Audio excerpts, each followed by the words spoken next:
Are we sure about this recovery? From a looming natural gas shortage to slowing Chinese growth to indecision in Washington, you have to start wondering. This is Bloomberg Wall Street Week. I'm David Westin. This week, special contributor Larry Summers on inflation, bond yields, and whether it's all just a blip. Markets are substantially underestimating what's likely to happen to interest rates before too long. And what Evergrand could mean for the Chinese economic growth engine and U.S. investors.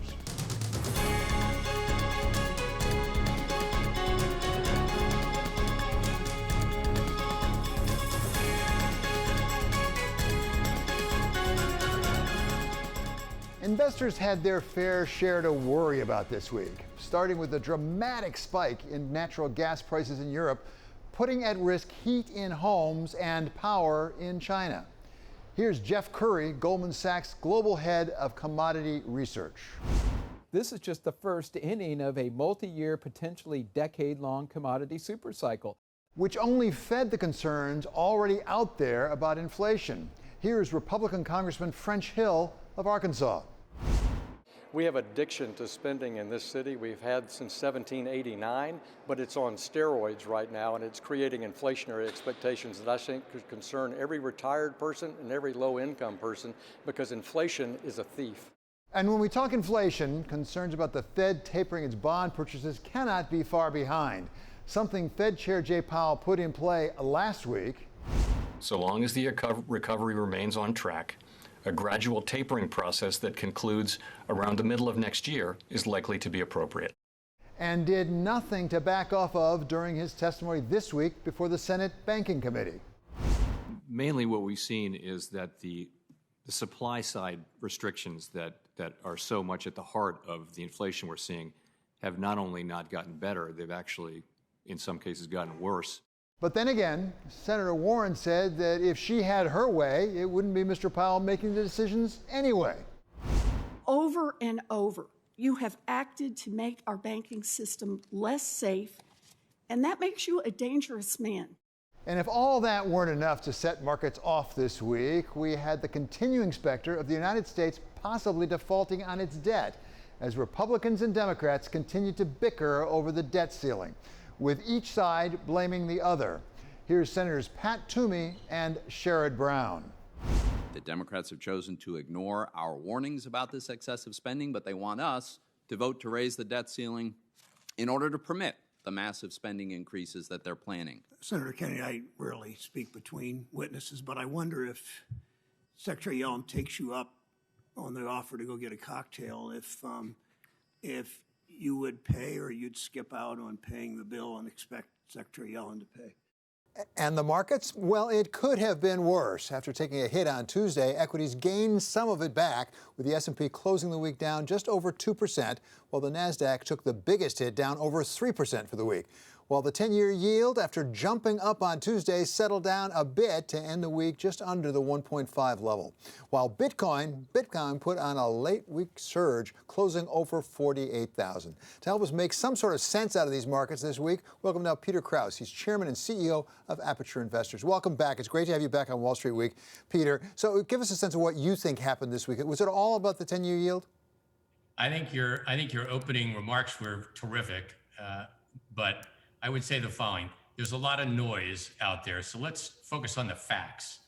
The facts are the Fed has clearly said they're going to taper. The facts are the Fed has said, I'm not going to increase interest rates until well into 22, early 23. Facts are we continue to have growth. Facts are we continue to have elevated inflation, not runaway inflation. So in that sense, it's transitory, but certainly more inflation than we had at 1.5 to 2%. So if you have growth, you have inflation, you have the Fed saying they're going to taper, you have the Fed saying they're not going to increase interest rates, it seems pretty clear to me that long-term rates have to start rising, and they have been. Well, certainly on top of that, the energy prices are reacting, and we have growth. We're not at the point of a recession. So I think if you take away all the noise, it's actually reasonably clear. Well, but reasonably clear as a good market to invest in, as a questionable market? Because it seems like if you take this week and last week put together, both weeks, for different reasons, we had big sell-offs in equities and then they come back again. It seems to be very choppy, as they say. Yeah, I think the equity market, at the level that it's at, is clearly at a value that is getting a little bit high. And I think the equity market's behaving that way. Now, I don't think we're going to see a recession, so I don't think we're going to see a significant pullback. But I've said for the last 6 months to 8 months, this equity market could certainly see a retrenchment of 10 to 15, perhaps even 20% as it reprices itself. The Fed activity over the last number of years has clearly driven interest rates to very low levels. We know real rates in the United States are negative. Real rates in Europe are negative. So what does that mean? That means that all the cash that might have been running after fixed income markets went in the equity markets. So clearly the capital allocation is not normal, and people have more invested in the equity markets than traditionally, and they've driven prices to high levels. So do we have volatility when rates start to move? Absolutely. Would you put cash in the equity market today? You'd probably wait to see for the volatility to reside. So the question is, if low rates really drive this so much, that does depend critically, does it not, on Jay Powell's statement, this is transitory, it's not permanent. Even this week when he was giving testimony up on the Hill, he said, it's worse than we thought it was and it's more durable. And every time he talks, there's another reason. It was used cars, and now it's natural gas prices. There's always something else. And those supply chain problems are going to linger for a while, aren't they, Peter? Yeah, I do think they will. I don't like the word transitory because it suggests that the level of inflation that's currently there is going to recede to the level of inflation we had before rates or inflation became quote unquote higher. I don't think that's the case. And I actually don't think that's what Powell means. What I think he means is that 4%, 5% inflation is transitory, but not necessarily 2 or 2.5% is transitory. And if we had 2 and 2.5% inflation that was normal and stable, we would definitely have higher rates and capital allocation would take place. And I suspect the equity market would have to reprice that.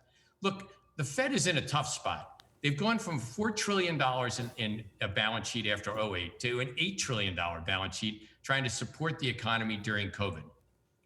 They don't really have a lot of options if they're going to take the balance sheet down. They have to say they're going to taper. That's the only way the balance sheet can come down. They don't want to raise rates now because that could actually hurt the economy's growth. So they've said they're going to raise rates in the future. So I think that's the story. That's where we're going. And the equity market's going to have to adjust to that reality. Peter, we spent an awful lot of time covering what's going on in Washington, which doesn't make it right. Maybe we're wrong in our judgment about how important it is. But what if the market's priced in, for example, with respect to infrastructure and with respect to this budget, which is $3.5 trillion or maybe $1.5 trillion, if you listen to Joe Manchin this week? I think the market hasn't priced in any particular action in Washington other than perhaps the bipartisan infrastructure bill. I don't think the market is priced in a debt default. I don't think the market believes a debt default is going to actually occur. If a debt default occurs, that would be a serious consequence. So when you're looking to put cash to work, you said it might not make a lot of sense in equities right now. Where do you put it? And if you actually have cash and you want to deploy it, I think the question is going to be, what's the long-term objective? If you're putting it somewhere for a short period of time, you should buy short duration securities because they're liquid, they're not going to move that much, and you'll get a better idea of what to do. If you're investing for the next 3 to 5 years, equities is still a good bet. Equities 3 to 5 years from now are going to be higher, and they're going to be higher than whatever you put your money in a bond. So, Peter, you're such an astute observer of the markets. What is being mispriced by the markets right now, in your judgment? Well, I think, your lead-in, Larry Summers said that, in fact, the markets are going to be a lot higher, bond markets are going to be a lot higher over time. And I think that investors have gotten used to a Fed who's willing to actually come into the market to stabilize the equity markets and drive real rates to negative levels. And so that's been going on for a period of years. And as a result of that, investors have reacted to it. They've said, I don't want to own bonds, or if I'm going to own bonds, I'm going to own high yield bonds, or I'm going to own long duration bonds. So you have a market that has more money than probably it would normally in long duration securities and high yield securities and in equities. And when you go back to normality, that's going to have an effect. And that's what I mean by capital has been misallocated. because we don't have a normal Fed. This is not a normal time period. It certainly doesn't feel like a normal one. Thank you so much, Peter Kraus. He's going to be staying with us as we take a closer look at inflation and how investors might cope if, in fact, it's here to stay, contrary to what Jay Powell claims. That's next. This is Wall Street Week on Bloomberg.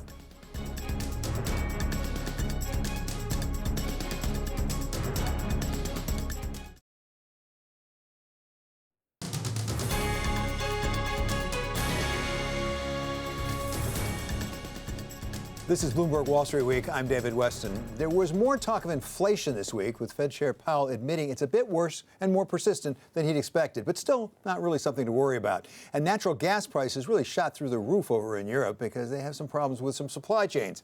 What if Chair Powell is wrong and real inflation is here to stay after all? What should an investor do? Still with us is Peter Kraus of Aperture Investments, and now joining us is Nancy Davis of Quadratic Capital. She is the CIO and founder of that organization. So Nancy, let's start with you, because you've made something of a name for yourself when I say that in the area of inflation.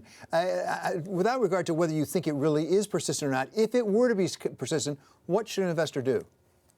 I think every investor needs to be concerned about inflation, especially retirees, because you're not going to benefit from the wage inflation if you're not in the labor force anymore. So we do live in a real world, and inflation is a risk to every investor portfolio because it reduces purchasing power. I think investors just shouldn't be taking a bet on whether it's transitory or not, and really should have, as part of a diversified portfolio, should own some amount of inflation protection. Well, just to follow up on that, Nancy, what does inflation protection look like? Is that gold? Is that real estate? What is that? Well, I definitely have a different view about what inflation protection is. I know a lot of investors look at commodities because that worked in the 70s in the last period of hyperinflation. But I think commodities are like the laptop, I'm talking with you on tonight. It's deflationary. Technology has innovated in that space. So I just don't think commodities are the only way to think about how to capture inflation. I personally like using the difference between short and long dated rates as another measure of inflation expectations outside the consumer price index. I think that's a thing that investors have to keep in mind, is that's just one index. It's like if you were to buy equities, nobody would buy just the Dow Jones index and say, oh, I have all equities. I think investors have to be diversified. Peter, same question to you. If you need, I think Nancy makes a really good point about that. First of all, in the commodity inflation time period, we didn't have the same kind of technology boom that we see today. And we didn't have anywhere near these social, I shouldn't say social, but ecologically beneficial ways to actually produce energy. And Nancy's business has really focused on a long-term structural benefit that's out there of taking advantage of the difference between short and long-term rates. And she's made it liquid.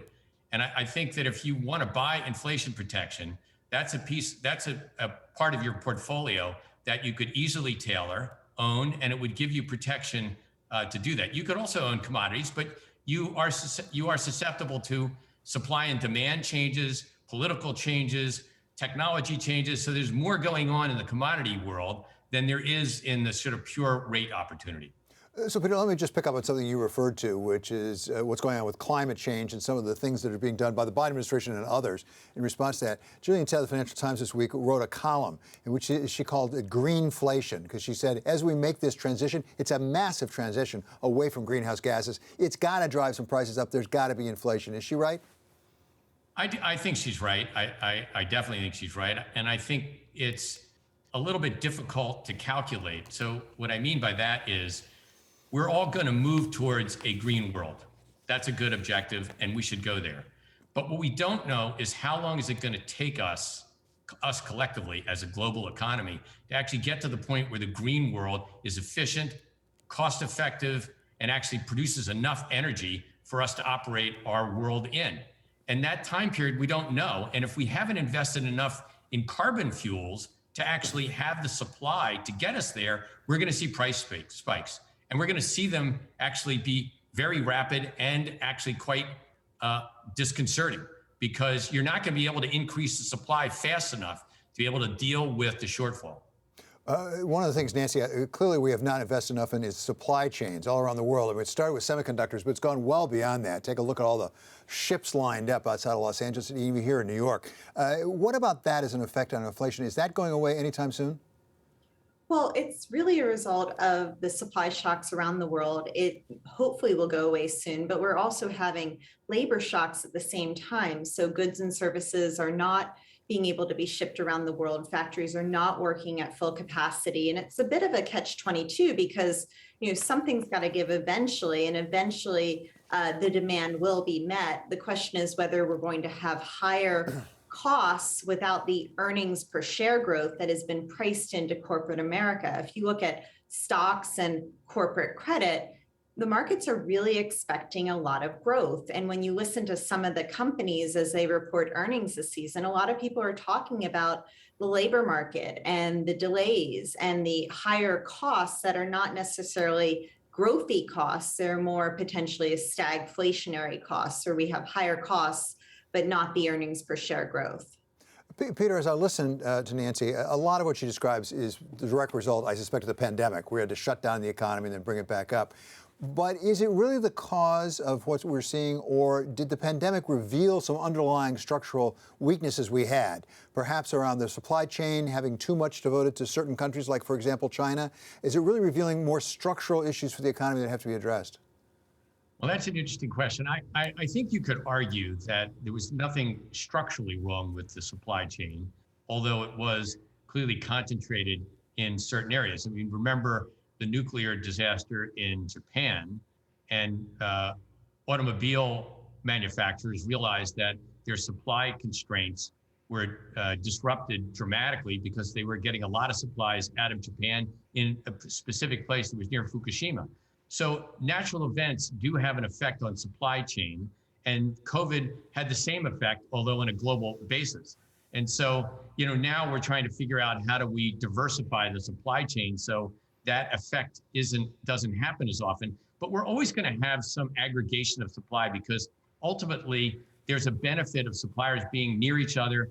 They use the same kind of labor costs, use the same kind of energy costs. And if those costs are low and attractive, you're going to attract a number of people that produce goods that have an ecosystem around them. So I suspect that you're always going to have these kinds of shocks in the supply chain when you have natural events that are catastrophic. So in that sense, I don't think that COVID exposed a weakness. It exposed kind of the persistent issue you have when you've got a global supply, structure, and effectively there's a concentration in the system somewhere. And Nancy, finally, we have a supply shock in the sense, as you point out, in the labor market right now. And that may be just we're trying to get people back online. They're still concerned about COVID. Or there could be a more fundamental shift now that's happened because there was the disruption. It's caused people to rethink what they're doing with their lives. As an investor, do I need to have a view on that subject, whether we have a longer-term disruption in the labor market? Or can I invest in a way that I'm protected either way? Well, I think most investors, when they look at their fixed income portfolio, especially with a lot of people have decided to retire and leave the labor force, that's where inflation, you really don't want to be taking a bet that we're not going to have higher inflation. You want to have diversified fixed income exposure. And many of the indices out there that are core fixed income do not have inflation protection inside of them. And that's because they were older indices that were created before the Treasury started the inflation protected bond market. So I would just say to investors, know what you own, try to be diversified, add lots of things to the portfolio to achieve that diversification. And I think inflation protection is just one of those things that you should have now, especially with the fiscal spending that's happening and the labor market shortages. And Peter, sort of the same question to you. Are we seeing a longer-term shift in the labor market? A lot of people can't explain what's going on right now. I think that the labor markets are probably not as flexible as they had been in terms of people moving from state to state in this country. I think that the low-cost labor that was available in developing markets has changed a bit. It's now higher. So that not as much labor supply is moving around the world. So I think those things are definitely in place. And I also think that we've had a long period of time of deflation in wage costs due to one, low wage areas that were manufacturing products, and as Nancy had mentioned earlier, technology that drove costs down. I think technology is probably still going to provide a declining cost curve in the future for labor. And so that, I think, is still going to be a benefit. But I also think the cost of labor and the cost of high-end labor is going to continue to rise, and there is inflation. And so the sort of deflation benefit that we had in wage cost plus the technology benefit, that's what's going to change. And I think that that will lead to margin pressure on companies. They're going to have to grow their top line and drive their pricing in order to keep their margins. Yeah, it's fascinating. Really interesting discussion about inflation and the labor market and commodities and the climate change. Can't get much more in than that. Thank you so much to Peter Kraus of Aperture Investments and also to Nancy Davis of Quadratic Capital, where she is CIO and founder. Coming up, we take a look at the week ahead on Global Wall Street. This is Wall Street Week on Bloomberg.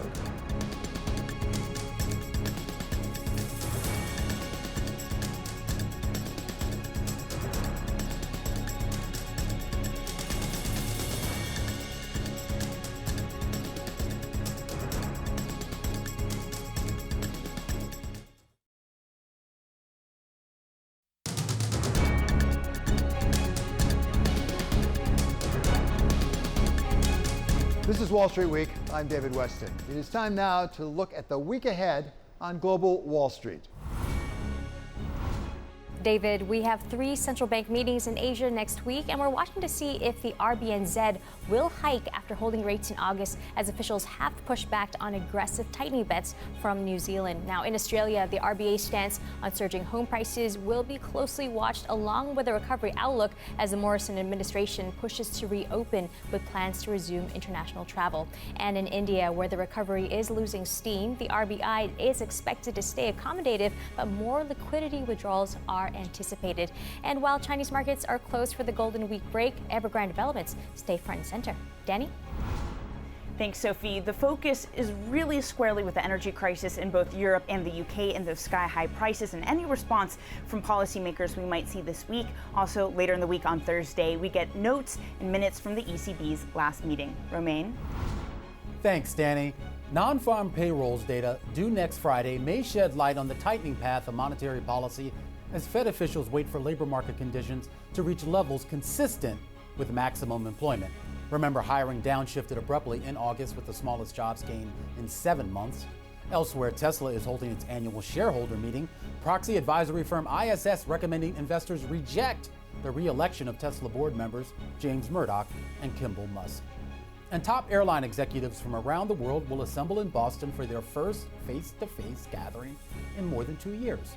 The International Air Transport Association meeting will focus heavily on the long-anticipated and so far elusive rebound in corporate travel. David? Thanks to Sophie, Danny, and Romain.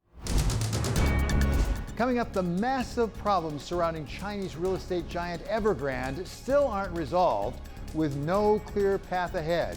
But does the Evergrand story raise larger questions about the Chinese real estate sector and for the continued ability of China to drive global growth? This is Wall Street Week on Bloomberg.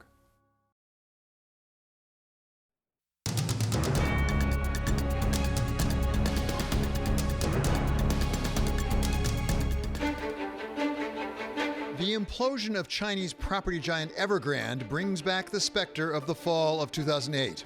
That's when one of the largest investment banks in the United States saw the value of its assets plunge, setting off a crisis of confidence that ended up rocking the global financial system. It's called simply a Lehman moment, and one of the few things everyone can agree on is we don't want another one. For now, though, there seems to be no one who sees Evergrand having the impact that Lehman did. The Lehman moment produced pervasive structural damage through the system that wasn't rectified until the Treasury came across in terms of its borrowing, and then the Fed came across with quantitative easing. But this is not that kind of a shake-up type of thing. That's the founder of hedge fund Bridgewater Associates, Ray Dalio. Central bankers are echoing that theme. Evergrand's problems may be painful, but they probably won't be global. Here's Fed Chair Jay Powell and Bank of Japan Governor Kuroda. The Evergrand situation, it seems very particular to China. There's not a lot of direct United States exposure. The big Chinese banks are not tremendously exposed. While we must monitor carefully for a spillover effect on financial markets globally, at this point, I don't see this developing into a global crisis. But Evergrande doesn't have to be Lehman for it to send dangerous ripples through the Chinese property market and China itself, according to our special contributor Larry Summers of Harvard. People should be very much on guard here, and I don't think that any of us have full transparency into what's going on in China. What we do know is how much the Chinese economy depends on real estate. Nearly 29% of its total GDP, much more than it represented in the U.S. economy at the peak before the great financial crisis of 2008. Here's Milken chief economist Bill Lee. The financial instruments in China are so primitive that people really don't have a way of saving. And so buying property is really one of the most important things that Chinese families do. And right now, what we're seeing with the potential collapse of Evergrande is the question facing policymakers in Beijing is Evergrande systemic? Is it too big to fail? All of which raises the question of whether President Xi will have to slowly deflate the real estate bubble and what that could mean for the Chinese economic growth engine the world has come to rely upon. The possible slowdown in China is one thing that investors have to be focused on right now. Another one is what's been going on all week long in Washington. They finally got a refunding of the government done, so they didn't have to shut down the government at midnight on Thursday, but they've got a long way to go with an infrastructure bill, as well as a $3.5 or maybe $1.5 trillion budget. And of course, there's that debt ceiling. To take us through all this now, we welcome now Bloomberg's Washington correspondent, Anne-Marie Horton, up on Capitol Hill. So Anne-Marie, thank you so much for being with us. Give us a sense of where we are right now. I know that President Biden on Friday went up to Capitol Hill to try to, I guess, twist some arms. Yeah, he really just wanted to rally the troops for his economic agenda. There was really a win for both sides, I would say, the moderates and the progressives. On the one hand, he said it doesn't matter if this gets done in 6 minutes, 6 days, 6 weeks, as long as it gets done. So that kind of pours some cold water on the moderates who wanted that infrastructure vote immediately. But on the other hand, he also basically said it's not going to be $3.5 trillion. Some of the representatives we spoke to said numbers around $2 trillion. We know that he's been in constant communication with two senators that really have a lot of the keys to unlock this reconciliation broader package. Kirsten Sinema of Arizona and Senator Joe Manchin of West Virginia. And Joe Manchin's number is $1.5 trillion. So you can see that that would be a bit of a blow to the progressives. But really, this was about coming to the Democratic House caucus and making sure that the path is clear for them to move forward. Well, and that seems to me, Anne-Marie, the key point. The Democratic House caucus. This is a partisanship not between Republicans and Democrats. This is all within the Democratic Party. And I guess one of my questions from where you are, up there in Capitol Hill, is this a win-lose thing? Is there any way for both the moderates and the progressives to lose? Or does one have to win and one have to lose? Well, the president would say that they'll both, in the end, have to win. You know, the leadership of the Democrats linked these two packages together, saying they're going to move on infrastructure, but they will only move, and that will only happen if there's also reconciliation. They wanted to make sure that these two paths were clear. And then they came under a bit of pressure from the moderates to say, why are we waiting weeks to get for shovels in the ground for that hard infrastructure package when the Senate had already passed it? So there is a sense that they all could lose if neither of these bills go through. But the president was trying to make that point clear, that we're all going to win or sink really together. So let's talk a little bit about deadlines. We had one firm deadline, which was midnight on Thursday. The government was going to shut down. They got past that. They refunded the government. What are the real deadlines at this point? Because Speaker Pelosi keeps saying we have to get this infrastructure done, but there's no particular date by which she has to get it done, is there? This is totally arbitrary, this date, although she did link it to the highway and transportation funding that did run out at midnight. That is something that did run out. But potentially what will be voted on Friday in the House is going to be 30-day funding to make sure that those highways could remain open and those federal workers could get back to work. Because today, David, we learned from the Transportation Department that more than 3,000 federal workers were actually furloughed. But besides that, these dates on infrastructure are completely arbitrary. And the Democratic leadership really seems to be putting them in place to just try to speed along and make sure that the discussions continue, because what everyone says in Washington is nothing gets done unless there's a deadline. The other real deadline, though, we need to watch is this X date. Treasury Secretary Yellen says that X date for the debt ceiling is October 18th. Morgan Stanley says it's probably a little bit closer to October 28th. But that is a real serious deadline that potentially, if we can come close to or hit, the U.S. could default on its debt. That's the next real deadline to actually watch. Anne-Marie, we cannot thank you enough for being there. Report from Capitol Hill on a very eventful week up on Capitol Hill. Well, it wasn't just what's going on Capitol Hill or China that was really of interest to investors in global Wall Street this week. It's also IPOs. New York Stock Exchange President Stacey Cunningham joined Bloomberg earlier this week to talk about that IPO market. Here's some of what she had to say. Across the board, 2020 was a blockbuster year. We had more IPOs than more capital raised than in history. And then we saw 2021 already eclipsing those numbers. What's unique about this time and very different from what we talk about when we look back at the dot-com era is the breadth of types of companies. And so, as you mentioned, we're seeing internet tech, we're seeing consumer tech, we're seeing healthcare. There's so many different industries going public right now. As the markets have become a little choppier and we're seeing investors become more discerning about which companies they're supporting, the pipeline continues to be really, really strong. Some companies are choosing to wait a few quarters before they go public, but there's still a lot lined up in the short term. And we're excited to welcome Warby today here at the NYC via direct listing. They're also thinking about how they go public, not just when. Stacey, I noticed you're wearing your glasses. I feel this is appropriate. Let's talk a little bit about the direct listing. You say the markets are getting a little choppier. Does the direct listing become more attractive in choppy markets? Do you think more companies will go down this route?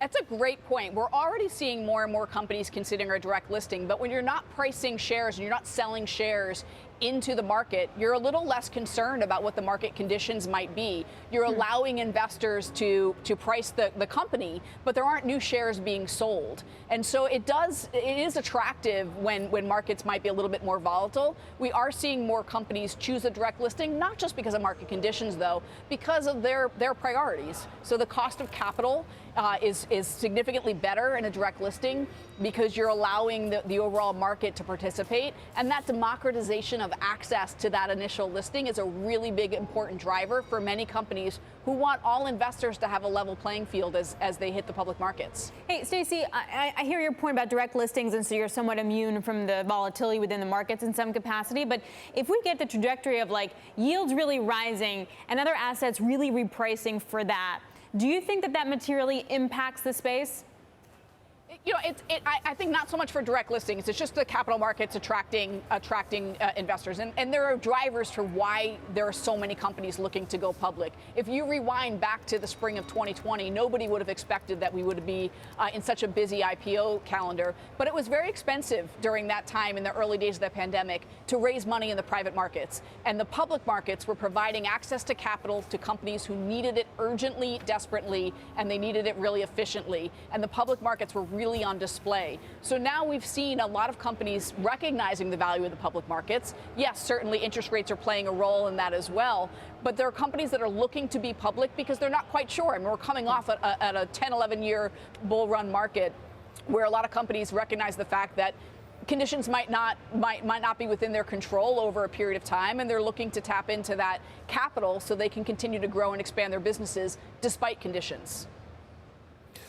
Stacey, we're starting to see some SPACs giving back money to investors. Do you think that is a sign maybe that peak SPAC is behind us?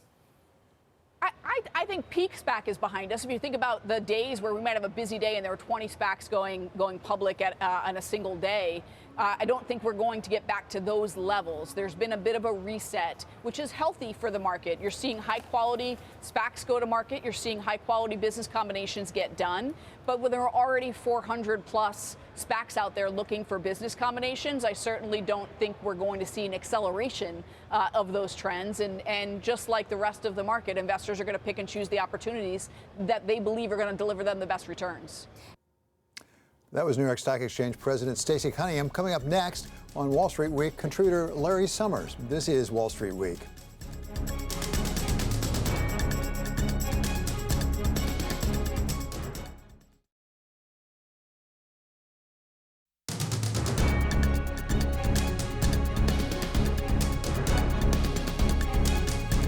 This is Wall Street Week. I'm David Westin, and we're going to turn to Larry Summers of Harvard, once again, our special contributor on Wall Street Week, to really take us through the week. Larry, first of all, let's start with inflation, something we've talked about, I think, every single week. But we got really some news this week, in no small way because of what happened with the 10-year yield on the Treasury, which really spiked up. It's still a modest number overall, but it climbed really quickly. And you and I have talked about the question, if we really have an inflation problem, why isn't the 10-year yield going up?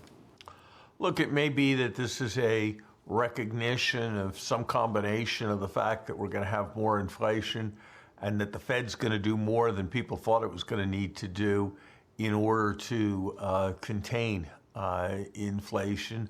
You know, once these things start, they sometimes have a tendency to trend. So I stand by my view that markets are substantially underestimating what's likely to happen to interest rates before too long.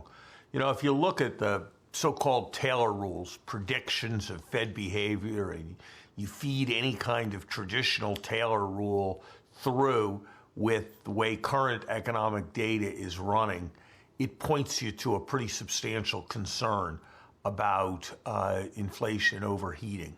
So I've got pretty real anxieties.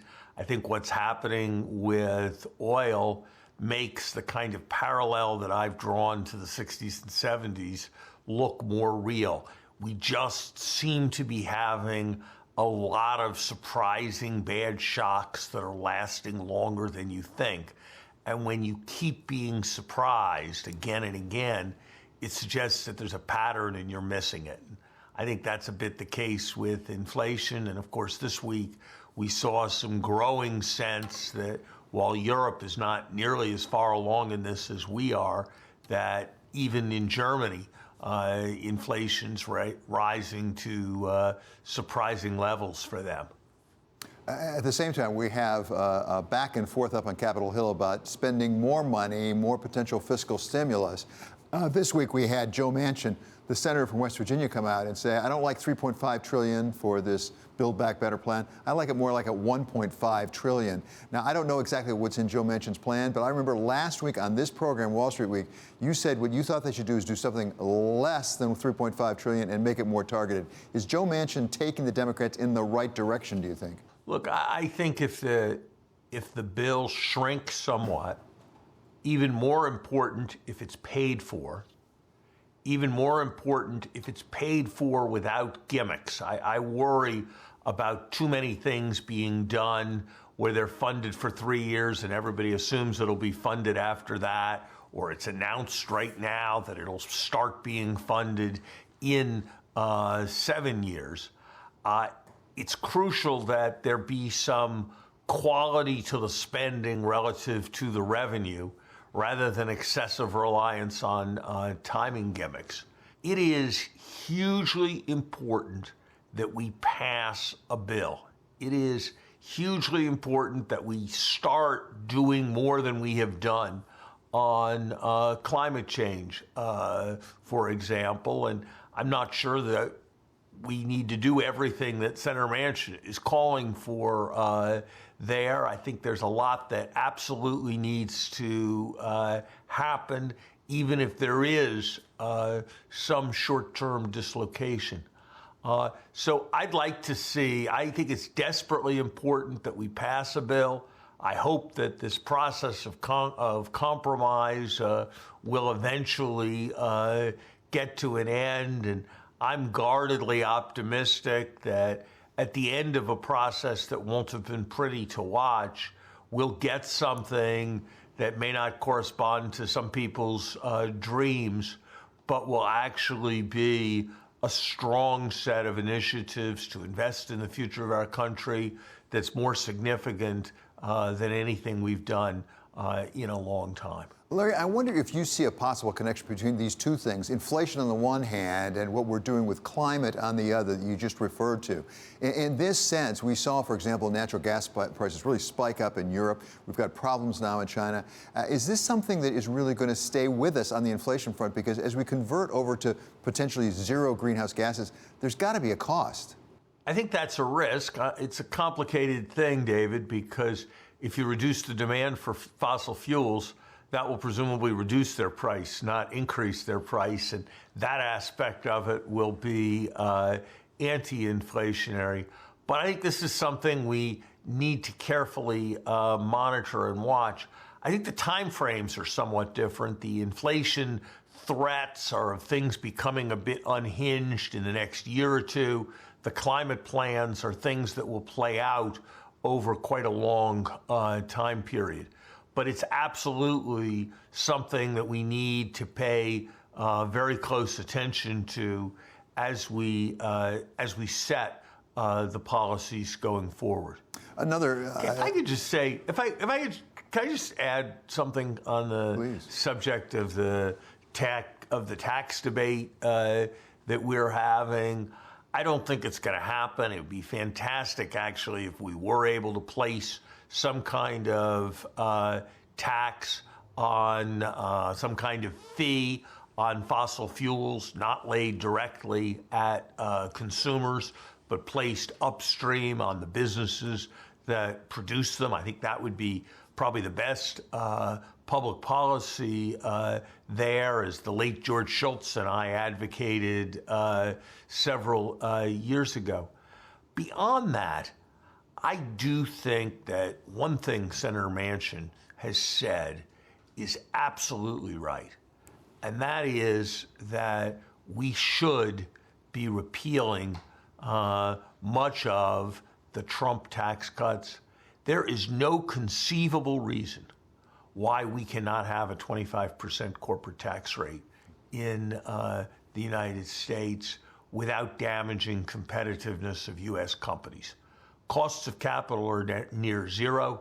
It is not cost of capital that is inhibiting investment right now.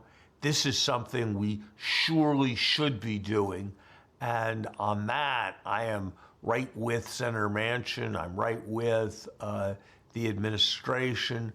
I hope Senator Sinema, it's not clear exactly where she stands, and she studied all of this very, very carefully, but I hope she will see her way clear to support a carefully measured tax program that raises revenue we surely need from people who surely can afford it without doing damage to investment. Larry, finally, there's another item pending up on Capitol Hill. That's this debt ceiling. And everyone seems to agree, Republicans and Democrats, we're never going to default. At the same time, they don't seem to find a way to actually raise the debt ceiling without raising the specter. What do you make of that debate? And maybe as important, Larry, what do you think the rest of the world is thinking as they look at this? Games of chicken are really dangerous. People who play games of chicken never plan to crash their cars and die, but occasionally they do. And that's the risk in this thing. And I hope people will find a way to recognize reality. There is no magic solution that is going to get us through this. Some 50 people in the Senate and 218 people in the House are going to have to take a vote that they would rather not take, but that there's absolutely no choice for our country to take. And I just hope we'll find a formula where that's done. You're already seeing the effect a bit in the Treasury markets on securities that are coming due soon. The longer this happens, the longer we look like a country that's having difficulty governing itself. And that's an important issue for our international perception.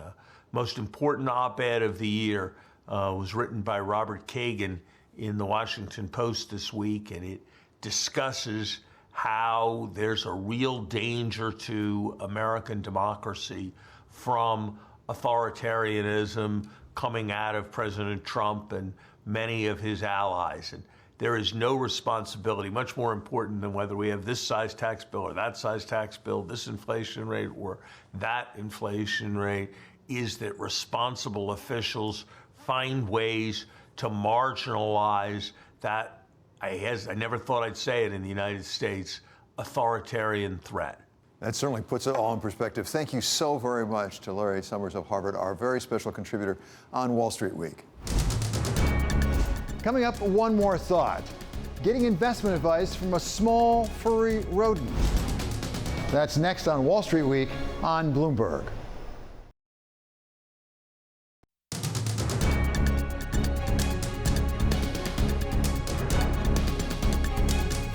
Finally, one more thought. Taking a random walk on a hamster wheel. We spend a lot of our time trying to understand the markets, explain the markets, even predict the markets. And we have no shortage of experts who can tell us what the markets are doing, at least in retrospect.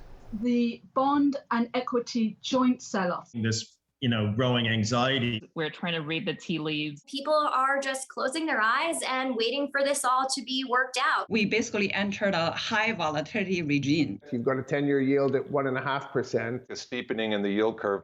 The Fed has said that they're changing policy. They've telegraphed the tapering. Delta fears have caused concerns. All the pressure on Evergrand and Chinese debt markets. You get volatility. And now coming out of Germany, we get maybe a useful reminder about just how modest we should be about what we think we know about the markets. Meet Mr. Goxx. He is a hamster. And like most hamsters, he spends his days pretty much running on a hamster wheel and running in and out of tubes. But his owner has set it up so that Mr. Goxx can trade cryptocurrency. He does it because where Mr. Goxx stops on his wheel points to a specific currency. And whether he's on the buy side or the sell side depends on which tube Mr. Goxx goes in or out of. And we can all watch Mr. Goxx make his investment decisions in real time because it is streamed on Twitch. And of course, Mr. Goxx has his own Twitter account as well. And the results? Well, let's put it this way. Since June, Mr. Goxx's portfolio of cryptocurrencies is up 16%. If you're keeping score, that's better than Bitcoin, better than the S&P 500. It's even better than Warren Buffett's Berkshire Hathaway. But on the other hand, if you watch carefully that streaming video, you notice something about Mr. Goxx. He actually isn't so much a crypto trader as a crypto holder, because most of the time, Mr. Goxx is in his cage, not doing much of anything. He's not on a wheel, he's not going in and out of the tubes. So maybe, in one sense, Mr. Goxx is a long-term investor. Does that remind you of anyone? Like, for example, investing icon Warren Buffett? I'm buying stocks, but I'm not buying them because I think they're going to go up next year. I'm buying them because I think they'll be worth quite a bit more money 10 years or 20 years from now. And I don't know whether they're going to go up or down tomorrow or next week or next month or next year. So perhaps, maybe the German hamster, Mr. Goxx, is one more follower of Ben Graham and Warren Buffett. That does it for Wall Street Week for this week. I'm David Westin. This is Bloomberg. See you next week.